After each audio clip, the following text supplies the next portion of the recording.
स्वागत है आपका हिंदुस्तान न्यूज 24 में। मैं आपके साथ नौशीन परवीन, पेश है आपके सामने अब तक के मुख्य समाचार। जालौन तहसील के ग्राम मंडा में जो विदेशी तकनीक इजराइल और इंडोनेशिया की तर्ज पर मत्स्य पालन प्रशिक्षण अनुसंधान केंद्र का निरीक्षण करने मत्स्य विभाग लखनऊ के संयुक्त निदेशक संजय शुक्ला ने इस मत्स्य विभाग से जुड़े किसानों को जानकारी दी है कि इस व्यवसाय को करने से किसानों को बहुत फायदे हैं। इससे किसानों की आय दोगुनी हो सकती है।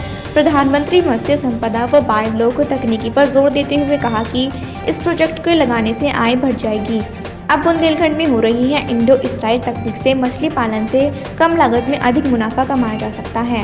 इस आधुनिक तकनीक के माध्यम से एक बार 50,000 रुपए की लागत लगाने के बाद 7 साल तक लगातार किया जा सकेगा। लाखों रुपए का फायदा इस व्यवसाय से होगा। देशी विदेशी नस्ल की मछलियां का उत्पादन कर बुंदेलखंड के लोगों को प्रगति की नई राह दिखाई जा रही है। इस तकनीक से मछली पालन करने से बुंदेलखंड में होने वाले पलायन रुक सकता है। जनपद जालौन के लोगों के लिए नई रोजगार क्रांति साबित हो सकती है।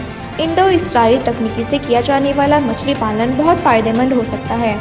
इस व्यवसाय में सरकार ने भी छूट देने का निर्णय लिया है। किसानों को इससे काफी छूट मिल सकती है। इस आयोजन के आयोजक कमल निरंजन ने आए हुए लोगों का स्वागत किया। इस दौरान गांव के कई लोग मौजूद रहे। आपका नाम क्या है? कमल। आप ये बताइए, आपको इस प्रोजेक्ट के बारे में जानकारी कैसे हुई? सर ये मैं एक एज ए एक्सीडेंट मान लीजिए, मैं गया था इंडोनेशिया ऐसे घूमने के लिए गया था टूर पे। वहाँ हम लोगों ने देखा था ये सेटअप लगा हुआ था। तो वहाँ पे क्या है, सेटअप को बहुत सुंदर बना के रखते हैं, काफ़ी सजा के। तो अट्रैक्शन लग रहा था, लगा कि कुछ है वहाँ देखने लायक। तो जब वहाँ जाके पता किया तो देखा कि यहाँ पे तो ये एक मछली पालन हो रहा है। तो ये हम लोग ये नई चीज़ थी, तो देखा तो उसमें थोड़ा सा अट्रैक्शन हम लोगों का भी हुआ। तो वहाँ जाके जानकारी ली पूरी, तो उन्होंने बताया कि हाँ इसमें किस टाइप से ये बायोफ्लोक सिस्टम है। फिर वहाँ पता चला ये टेक्नोलॉजी इजराइल की टेक्नोलॉजी है और यहाँ पे आई है। इसमें मतलब जो मत्स्य पालन है उसमें कम पानी कम जगह की ज़रूरत है और ज़्यादा प्रोडक्शन निकल के आता है। तो फिर हम लोगों को अच्छा लगा, तो फिर वहाँ पे 3 दिन की ट्रेनिंग करके फिर हम लोगों ने फिर यहाँ सेटअप लगाया। अच्छा, इस प्रोजेक्ट में आने वाली लागत तथा इस प्रोजेक्ट से तैयार हुई मछलियाँ कहाँ बिकेंगी और आय कितनी होगी? आय का कैलकुलेशन तो हमारी फिश के ऊपर होता है, क्योंकि जो फिश की स्पीसीज है वो अलग अलग रहता है और 100 रुपये से लेकर 300, 400, 500, 1000 रुपये तक के कॉस्ट पे जाता है केजी के हिसाब से। वो वैरायटी होती है कि हम किस वैरायटी की। हम लोग अभी जो पंगासिस फिश डाले हुए हैं ये 150-200 रुपये केजी के हिसाब से निकलता है। और एक टैंक का जो कॉस्ट आती है वो 40,000 की समथिंग आती है। 1 टाइम का इन्वेस्टमेंट है और वो 7-8 साल तक बड़े आराम से यूज़ कर सकते हैं। जो उसमें तारपुलिन यूज होती है उसकी गारंटी 7 साल की होती है और एक टैंक से 1 टन का प्रोडक्शन निकल के आता है। तो समझ ये मान के चलिए 50,000 रुपये हमारा पूरा ओवरऑल खर्चा होता है फीड का, प्लस जो भी लेबर कॉस्ट है उसके बाद 1 लाख रुपये में प्रॉफिट दे के जाता है। 6 मंथ में हमारा एक कल्चर कंप्लीट हो जाता है। तो साल में 2 कल्चर हो जाते हैं, यानी 2 लाख रुपये हम प्रॉफिट निकाल लेते हैं।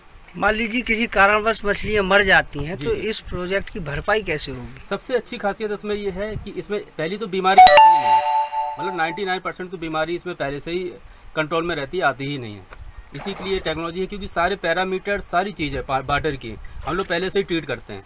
जैसे आपका अमोनिया कितना है, नाइट्रेट कैसा है, नाइट्रोजन वो सारी चीज़ें, नाइट्रोजन से लेकर सब कुछ पूरा A to Z कैलकुलेट रहता है।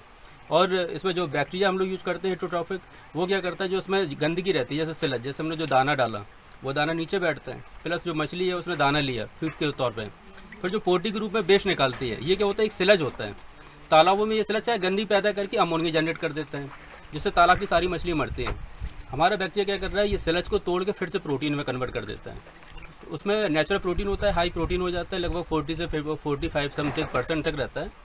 तो नेचुरल प्रोटीन ये दोबारा से मछली खाती है, तो उसमें फीड का जो कंज्यूम है, जो कॉस्ट है वो भी कम हो जाती है। सरकार की ओर से इस प्रोजेक्ट में आपको कितना पैसा दिया जाता है? अभी तो कोई इसमें किसी प्रकार की योजना का लाभ नहीं लिया है, ये पूरा पर्सनली है, उन्होंने अपने सेल्फ खर्चे से बनाया है। लेकिन अब योजना आई है प्रधानमंत्री मत्स्य संपदा योजना, उसके तहत बायोफ्लोक को डाला गया है, जिसमें 50 लाख का इनका प्रोजेक्ट है। उसमें 50 टैंक कंप्लीट करना है, जिसमें 60% की सब्सिडी है, यानी 30 लाख रुपये सरकार देती है। बहुत अच्छी योजना है मोदी सरकार की कि 30 लाख रुपए जो वो हेल्प कर रहे हैं एक प्रकार से। और इससे क्या होगा कि एक तो हम लोग अपनी जगह जैसे जो पलायन हो रहा है गाँव से, पलायन रुकेगा, प्लस रोजगार बहुत अच्छा हो रहा है और किसान भी समृद्ध है, उनकी आय में भी वृद्धि हो रही है, वो भी आय उनकी डबल हो रही है। ठीक, आपने कंसेप्ट सुना होगा, जी, पर ड्रॉप मोर क्रॉप। कम पानी में हमें अधिक उत्पादन लेना है, फीड की कॉस्ट को हमें रिड्यूस करना है। एक्वाकल्चर सिस्टम में एक्चुअली मैक्सिमम जो इनपुट्स कॉस्ट आती है वो फीड की आती है। हम अगर मछली पाल रहे हैं तो हमको फीड कॉस्ट 70% इनपुट कॉस्ट में, 30% में हमारा सीड, प्रोबायोटिक्स और दूसरी चीज़।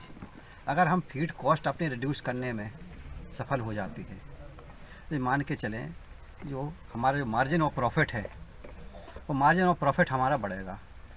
और मेन उद्देश्य प्रत्येक किसान का यही होता है कि हमें अपनी आय दुगनी कैसी होगी। आय दुगनी ऐसी होगी कि हमें अपनी प्रोजेक्ट जो प्रोडक्शन कॉस्ट है उसको कम करना है, मार्जिन ऑफ प्रॉफिट बढ़ाना है। ठीक है ना। रेट बढ़ने से आय दुगनी नहीं होती है। आय दुगनी करने के लिए हमें ऐसी ही टेक्नोलॉजीज़ का इस्तेमाल करना पड़ेगा, चाहे वो फिर आपका बायोफ्लॉक हो या RAS हो। सर, इस प्रोजेक्ट से सरकार द्वारा क्या क्या सहूलियत मुहैया कराई जा रही है? सरकार के द्वारा 3 प्रकार से सहूलियत प्रदान की जा रही है। एक तो प्रधानमंत्री मत्स्य संपदा योजना में 3 सिस्टम में डिवाइड कर दिया। बड़े बायोफ्लॉक 50 टैंक के, छोटे बायोफ्लॉक मीडियम 25 बायोफ्लॉक के और स्मॉल बायोफ्लॉक 7 टैंक के। उसके ऊपर सब्सिडी का प्रोविज़न है।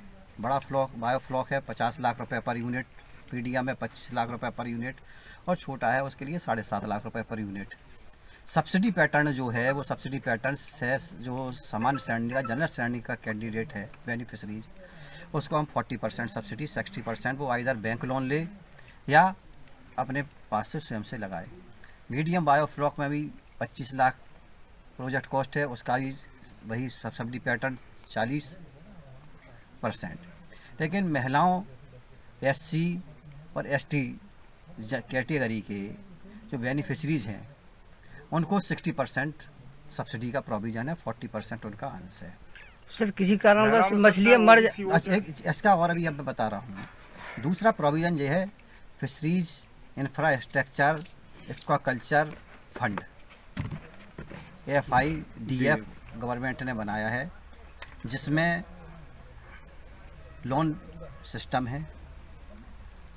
मैक्सिमम उसकी कोई लिमिट निर्धारित नहीं है और 12 साल में आपको लोन पेमेंट करना है, जिसमें 2 साल मॉरिटेरियम पीरियड है, जो जिसमें आपको ब्याज नहीं देना है। 10 साल में जो ब्याज रीपेमेंट होगा, रीपेमेंट के ऊपर 3% ब्याज के ऊपर गवर्नमेंट सब्सिडी बेनिफिशरीज के जो लोन लेगा उसके खाते में ट्रांसफ़र करेंगे। तीसरी तरह से सहायता गवर्नमेंट देती है कि एंटरप्रेन्योर मॉडल, कि एक आदमी को कई एक्टिविटीज़ को एक साथ दे दें। हमेशा से सरकार का ये रहा है नॉर्म कि एक सब्सिडी हम एक व्यक्ति को एक बार देंगे, जिससे अधिक से अधिक लोग लाभान्वित हो सकें।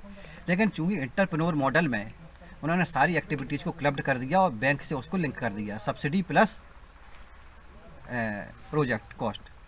तो उसमें 25% सब्सिडी, 10% बेनिफिशरीज का शेयर और 65% लोन। लेकिन बेनिफिशरी चाहे तो अपना उसको 10% की जगह वो 40% तक अपना शेयर लगा सकता है। ये तो गवर्नमेंट ने जो स्कीम्स दी हैं उसका। सर, किसी कारणवश अगर मछलियाँ मर जाती हैं तो इसकी भरपाई कैसे होगी? मछली की भरपाई के लिए बीमा की व्यवस्था है और 3 कंपनी जो हैं, United insurance India company, general insurance company, ये कंपनियां कर रही हैं। उसमें 2 या 2.5% जो प्रोजेक्ट कॉस्ट आपकी है, जो इनपुट्स कॉस्ट है, उसको असेसमेंट करते हैं, उसके ऊपर 2.5% उनका प्रीमियम है।